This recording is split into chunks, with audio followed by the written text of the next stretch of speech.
Kwa ihinda rĩa thikũ ithatũ kĩrũmanĩrĩrio, rũhonge rwa mũtharaba mũtune rũkoretwo rũgĩtwarithia mĩhang'o ya gũthomithania ũhoro wa gũthambĩra na gũtwarithia gatarũ gaka ga kũhonokania ndemu-inĩ ya Chamusoi, hũgũrũrũ-inĩ cia taũni ya Wote, kaunti-inĩ ya Makueni.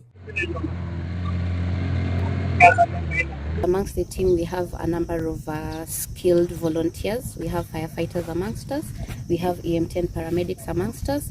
And of course, we have our everyday community members who are volunteering to gain these skills and support our rescue missions.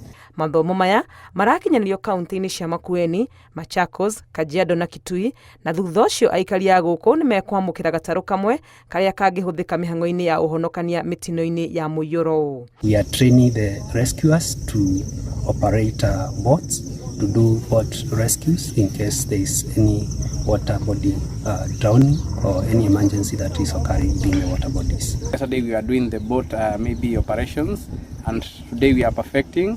I can't complain that the training is really nice. It will help us as we go down and offer our services to the people of the community, because sometimes we need this gadget and we don't know how to operate it. Arĩa magunĩkĩte na gĩthomo gĩkĩ nĩ makenereire makiuga nĩ magĩte na ũmenyo wa mwanya wa kũmateithia o ene hamwe na andũ angĩ arĩa mangĩkora hatĩka-inĩ ya mĩtino ya mũiyũro. Today I've gotten the privilege. Yesterday also we had the same training, and we are glad that these trainings are happening to the grassroots, because it enables us as we go for rescues. We have the confidence that we all need while we are going to rescue. With this, we believe we'll be able to have a robust team that will be able to support evacuation missions and of course increase chances of saving lives.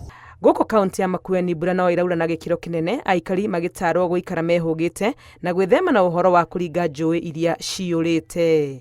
Ngĩribotera Inooro TV, rĩtwa rĩakwa nĩ Wangui wa Mwangi.